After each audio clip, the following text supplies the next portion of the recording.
A long time ago, in a village called Abaka, there was a girl named Oluchuku. Everyone in the village knew her. She was very beautiful, with bright eyes and smooth skin. When people saw her, they would stop and stare because of how pretty she was. But there was something else about Oluchuku. People were scared of her. She really hates men. Oluchuku was not like the other girls in the village. She didn't laugh or smile with anyone. She always looked serious. And when men tried to talk to her, things got bad. She would not let them come near her. If anyone tried, she would beat them until they couldn't stand.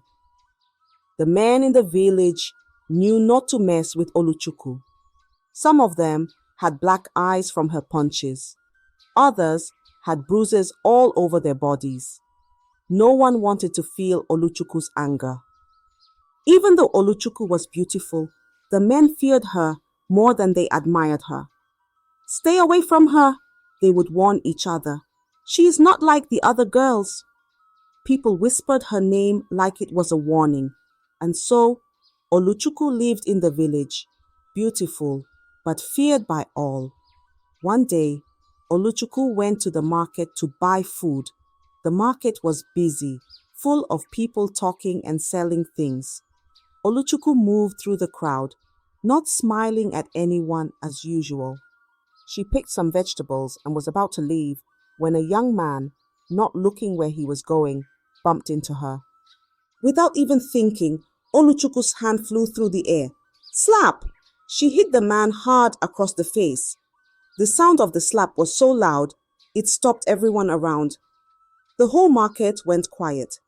People looked in shock. The man was terrified. His cheek turned red, but he didn't try to fight back. He knew better.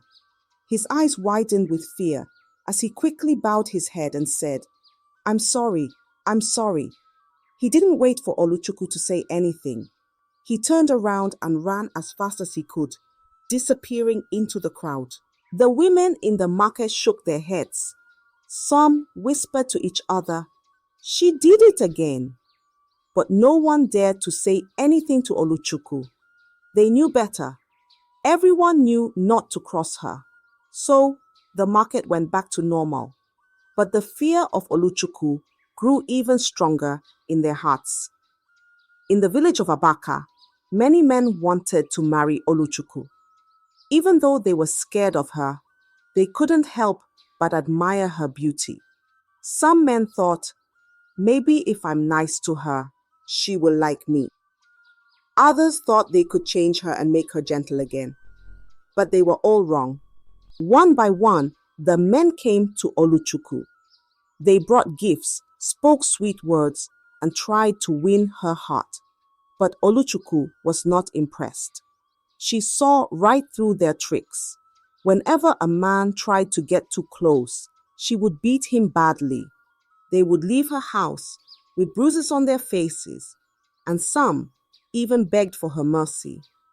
But Oluchuku never showed mercy. Even one of the village chiefs thought his son would be different. She won't dare touch my son, he said proudly. The chief's son went to Oluchuku, smiling and thinking his high status would impress her. But Oluchuku didn't care about who he was. When he tried to charm her, she punched him so hard that he lost 2 teeth. The chief's son came back home with a swollen face and missing teeth. He could barely speak. The chief was angry, but knew better than to challenge Oluchuku. From that day on, men in the village knew that no matter who they were, Oluchuku would never let them get close without a fight. The men in the village were tired of being beaten by Oluchuku. The stories of her strength and fierceness spread all over Abaka. The elders of the village began to worry. Why does Oluchuku behave like this? They asked each other. She's strong, but why does she hate men so much? The elders decided it was time to speak to Oluchuku. They called her to the village square where everyone could see. People gathered to watch. The men, the women, and even the children came to see what would happen. They were curious about what Oluchuku would say. Oluchuku walked into the square, tall and unafraid. She looked around, seeing all the faces staring at her. The elders sat in a circle and waited for her to speak. But Oluchuku did not look down or show any fear. She stood there, her head high and her eyes bold. The elders began to ask her questions. Oluchuku, why do you fight the men? One elder asked. Why do you beat every suitor that comes your way? Another asked. Oluchuku didn't flinch. She looked at the elders calmly and said, I will never let a man control me, and I will never stop beating them. Her words shocked everyone. The villagers whispered to each other. The elders were puzzled. They didn't understand why Oluchuku said such things. But why, Oluchuku? What happened to make you like this? One elder asked. But Oluchuku didn't explain. She stood there in silence, refusing to answer their questions. The elders were left with no choice but to let her go, even more curious than before. They wanted to know what had happened to Oluchuku, but she kept a secret hidden. The villagers returned to their homes, still whispering about Oluchuku's boldness. One hot afternoon, Oluchuku went to the stream to fetch water. The sun was high and the path was rough. As she walked back with her pot full of water, her foot slipped on a rock and she fell hard to the ground. The pot broke and her foot was hurt. She winced in pain, trying to stand, but it was hard. A farmer who was nearby saw what happened and rushed over to help her. He bent down to tie her injured foot, trying to stop the bleeding. But Oluchuku didn't understand. She thought he was trying to take advantage of her while she was hurt. Without waiting, Oluchuku's fist shot out. Bam! She punched the farmer in the face, making him fall back. Don't you dare touch me, she shouted, her eyes blazing with anger. The poor farmer, holding his swollen face, tried to explain. I was just helping you. But Oluchuku didn't listen. She was furious, thinking the worst. The farmer knew better than to fight back. In Abaka, men were not allowed to hit women, no matter what. So he stood up slowly, his face bruised and his body aching. He limped away quietly, leaving Oluchuku standing by the stream. The story of Oluchuku's rage spread like wildfire. She beat a farmer who was only trying to help, the villagers whispered. But no one dared confront Oluchuku. They knew what she was capable of, and her fearsome reputation grew even stronger that day. Despite her fierce reputation, Oluchuku's beauty had caught the attention of the village prince. He was intrigued by her strength and independence. No one like her exists in the village, he thought. The prince believed he could win her over, so he began visiting Oluchuku with gifts, fine clothes, fruits, and rare jewelry. Oluchuku didn't push him away, but didn't warm up to him either. She remained cautious, her eyes watching his every move. The villagers couldn't believe it. Will the prince be the one to change her? They whispered. One day, the prince invited Oluchuku for a walk by the stream. The air was cool and the water flowed gently. As they walked side by side, the prince thought to himself, maybe Oluchuku is starting to like me. She hasn't pushed me away all this time. Feeling confident, the prince made a terrible mistake. He reached out to hold Oluchuku's hand, thinking it was a small, gentle gesture. But to Oluchuku, it wasn't gentle at all. It felt like someone trying to control her, just like the men she had fought before. In an instant, Oluchuku's temper exploded. Her eyes flashed with anger, and before the prince could say another word, she attacked him. Bam! She punched him hard in the chest, and then pow! another blow to his face. The prince tried to defend himself, but Oluchuku was too strong and too fast. She didn't stop until he was on the ground, bruised and bleeding. The prince's guards, who had been standing nearby, rushed over to help. They picked up the prince, who was too weak to stand on his own. His face was swollen, and he had cuts on his arms and legs. They carried him back to the palace as quickly as they could. When the news spread through the village, people couldn't believe it. Oluchuku beat the prince. They gasped. No one has ever dared to lay a hand on him. The village was in shock. Even though they knew Oluchuku was fierce, they never thought she would go as far as attacking royalty. The whole village whispered about it, wondering what would happen next. When the prince returned to the palace, bruised and battered, the king was furious. "Who would dare do this to my son?" he roared. The servants trembled, but they all knew it was Oluchuku. No one else in the village had the courage to lay hands on the prince. The king immediately summoned Oluchuku to the palace. Word spread quickly through the village. Everyone rushed to the palace, eager to see what would happen. "How will Oluchuku answer to the king?" they whispered.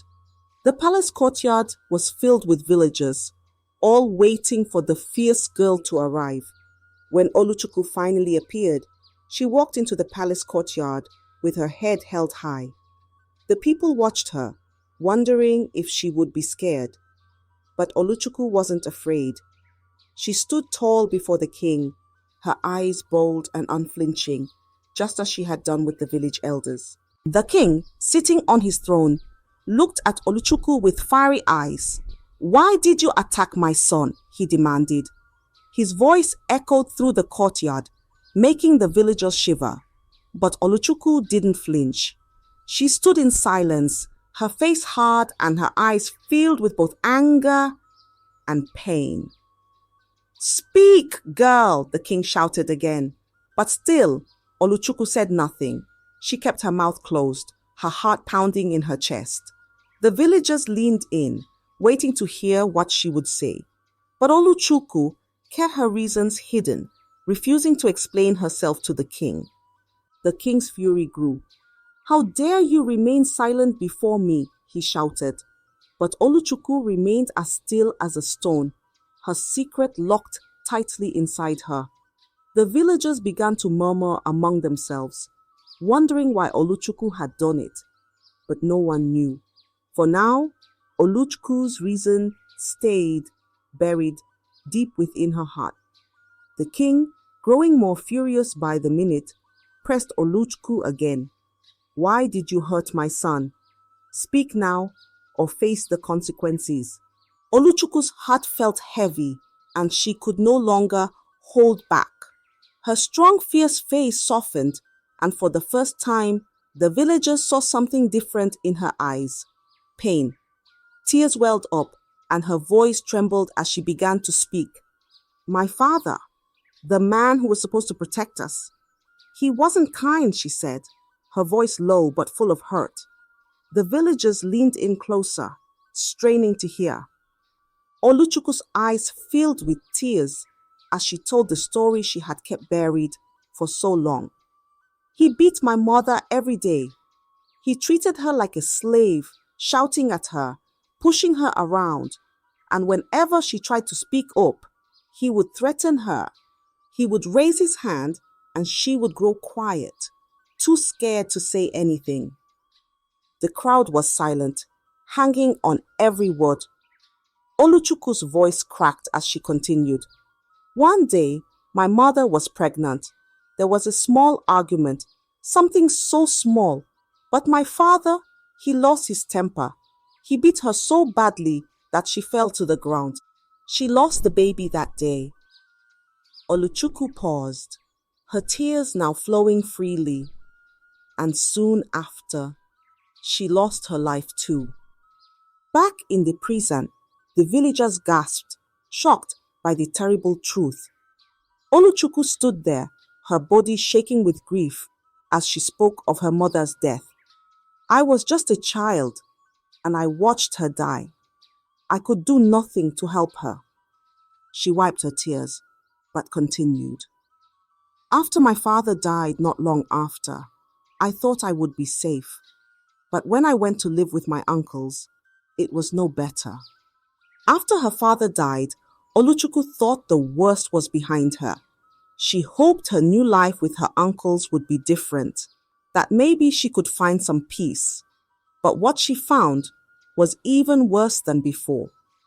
Her uncles were cruel men, just like her father, but even more shameless. They brought different women to their house, day after day. Oluchuku would see them treat these women with no respect. They forced themselves on them, using harsh words and ugly actions. The women had no choice but to obey, too scared to fight back. And it wasn't just the women they brought home. Their own wives, the women who lived in the house with them, were treated just as badly. Whenever the wives tried to speak, to defend themselves or ask for help, Oluchuku's uncles would raise their hands, ready to strike. The wives lived in constant fear, knowing a beating could come at any moment.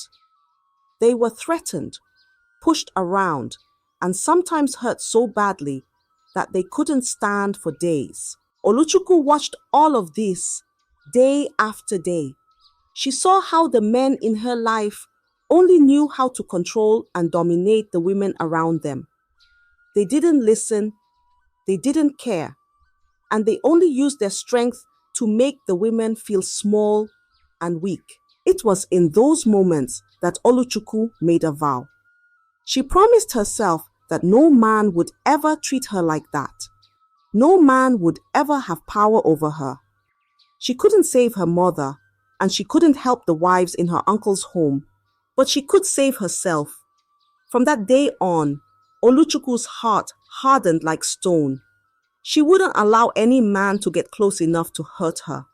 And so, Oluchuku became the fierce girl the villagers knew. But behind her strength and anger was a story of pain, a story that no one had known until now. When Oluchuku finally revealed her painful story, the village was silent. They had always seen her as a troublemaker, someone fierce and wild. But now they understood. Oluchuku wasn't just fighting men for no reason. She was protecting herself, shielding her heart from the pain and fear she had known all her life.